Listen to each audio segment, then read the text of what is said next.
Добрый день, мои дорогие! Добро пожаловать ко мне на кухню. Сегодня готовлю торт трюфель от Мишель. Он получается очень вкусный, шоколадный, как большая трюфельная конфета.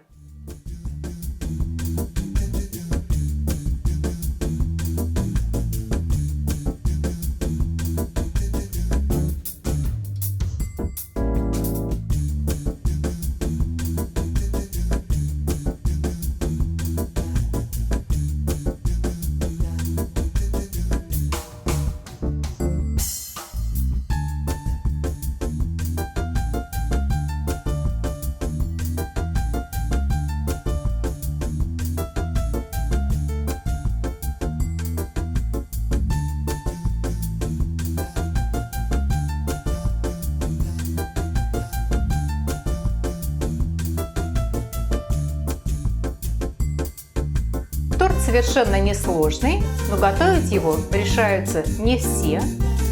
По вашим просьбам я сняла это видео, в котором я покажу, как этот торт готовлю я. Очень надеюсь, что это видео будет полезно и интересно. Итак, мои дорогие, начнем. Для бисквита нам понадобится 6 желтков, 5 белков, 50 грамм муки, 20 грамм кукурузного крахмала, 15 грамм какао-порошка, 30 мл горячей воды и 130 грамм сахара. Какао-порошок разводим горячей водой, размешиваем. Муку смешиваем с крахмалом и просеиваем. Я просею дважды. Один раз в миску, а второй раз я уже буду просеивать непосредственно в тесто. Яичные белки взбиваем примерно с третью всего необходимого по рецепту сахара до устойчивых пиков. Начинаем взбивать без сахара на малых оборотах миксера. Постепенно увеличиваем скорость вращения миксера и пока без сахара взбиваем до мягких пиков, вот до такого состояния. Затем постепенно добавляем сахар, не весь, только треть, примерно. И взбиваем до устойчивых пиков. То есть до такого состояния, когда на поверхности взбитых белков можно сформировать пик, и он не будет гнуться, ломаться, будет четко держать форму. Желтки взбиваем с оставшимся сахаром в светлую воздушную массу. Начинаем взбивать без сахара. Затем постепенно добавляем сахар и взбиваем на высоких оборотах миксера до посветления.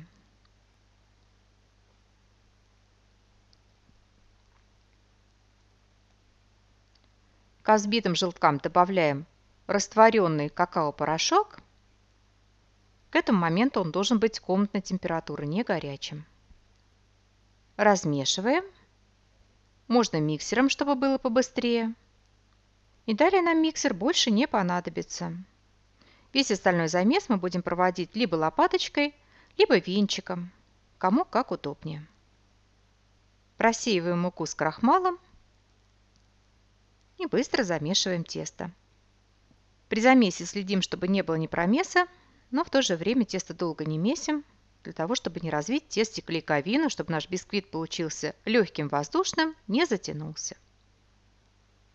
Вот такое получается легкое льющееся тесто. И в последнюю очередь вмешиваем в тесто взбитые белки. Белки вводим порциями в 3-4 приема. Первая порция белков должна быть совсем небольшой. Этими белками мы как бы разводим тесто, делаем его еще более жидким, еще более мягким, для того, чтобы можно было легче ввести оставшиеся белки, сохранив их воздушность. Следующая порция белков будет чуть побольше. И затем выкладываем все оставшиеся взбитые белки и аккуратно замешиваем бисквитное тесто. При помощи лопаточки либо венчика складывающими движениями снизу вверх. И повторюсь, что тесто нужно замешивать довольно быстро. Такое легкое воздушное тесто получается в результате. Оно совершенно не густое. И далее нам нужно будет испечь 8 тонких бисквитных коржей. Для этого я возьму 8 кусочков бумаги для выпечки. На каждом кусочке я при помощи тарелки нарисовала круг диаметром 20 сантиметров. Листочки, естественно, переворачиваем, чтобы след от карандаша оказался внизу. Листочки раскладываем на рабочей поверхности и раскладываем по ним подготовленное тесто. Тесто выкладываем в центр круга. К этому моменту духовка уже должна быть хорошо разогрета. Температура 190-200 градусов Цельсия. Я буду печь по 2 коржа одновременно на 2 противнях в режиме конвекция. Время выпечки коржей 5-8 минут. При желании можно печь по 2 коржа на каждом противне. Разравниваем тесто по контуру круга, стараясь, чтобы толщина теста была примерно равной. И, конечно же, стараясь не выходить за контуры круга. Но если немного и выйдете, ничего страшного в этом нет. После выпечки корж, если сильно вышли за контур, можно подровнять, срезав лишнее, а небольшое расхождение выровняем кремом при сборке. Сначала я распределяю тесто для 2 коржей, ставлю их печься, а за то время, пока у меня эти коржи пекутся, я успею подготовить все остальное тесто. И дальше процесс выпечки коржей идет вот таким конвейером. Свежеиспеченный корж я сбрасываю на рабочую поверхность. Здесь же, прямо на бумаге для выпечки, на этот противень перетаскиваю новый корж, его пеку, сбрасываю, перетаскиваю новый корж.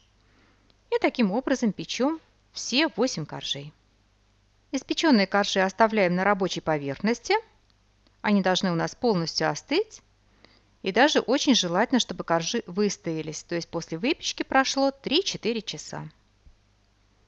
А мы займемся приготовлением крема. Для крема нам понадобится 200 грамм шоколада. Я взяла 100 грамм молочного, 100 грамм горького. По рецепту нужно было взять 150 грамм горького шоколада. И 500 миллилитров сливок жирностью 33% и выше. Это сливки для взбивания. Сливки разогреваем до горячего. Шоколад аккуратно растапливаем.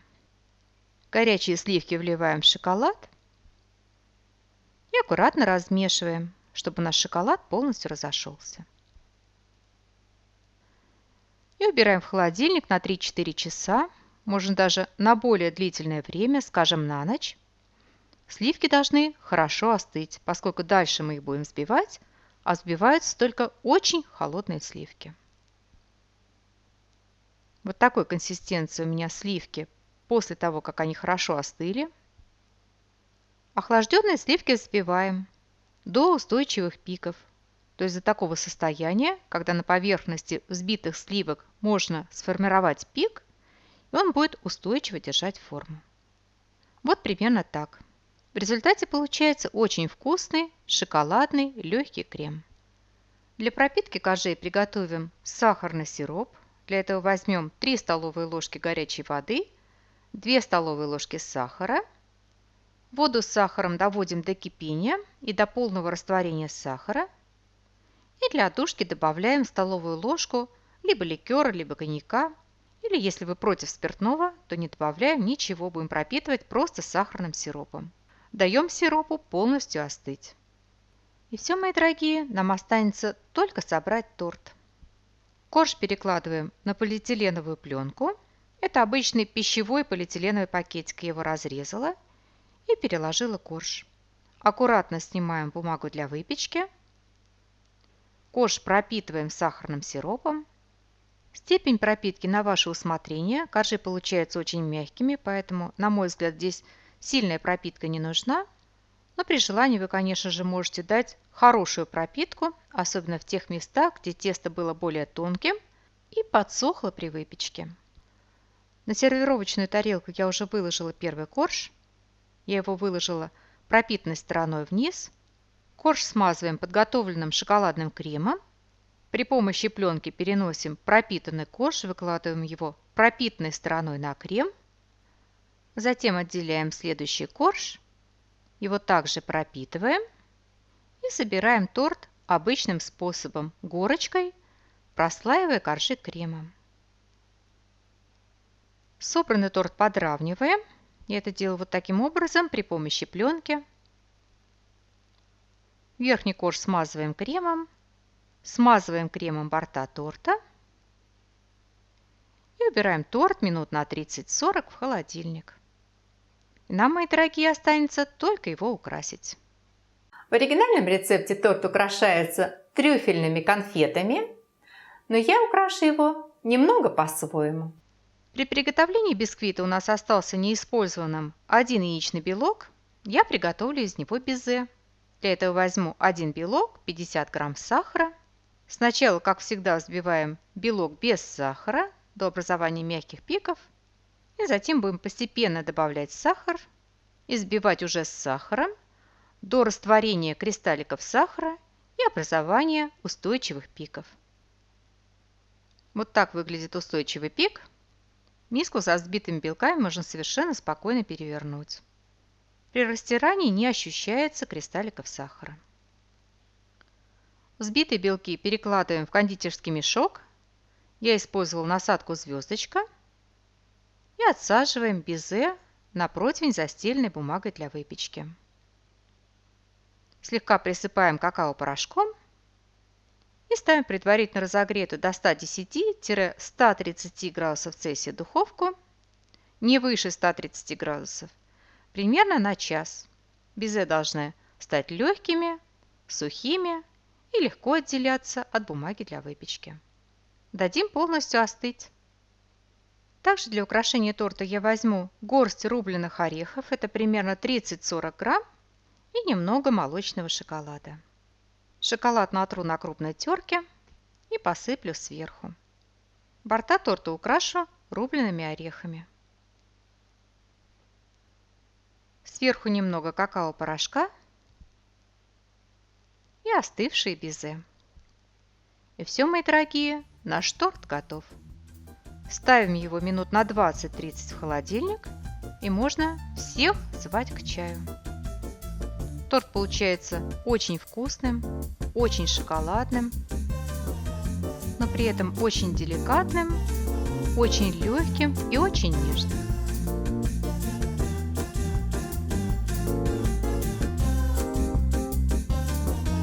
Итак, мои дорогие, наш торт трюфель от Мишель готов. Мне остается традиционно вам пожелать приятного чаепития. Приготовьте, попробуйте. Очень надеюсь, что он вас удивит и порадует. Спасибо, что были со мной, смотрели видео. И всего вам, мои дорогие, самого-самого доброго. До новых встреч, до новых видео.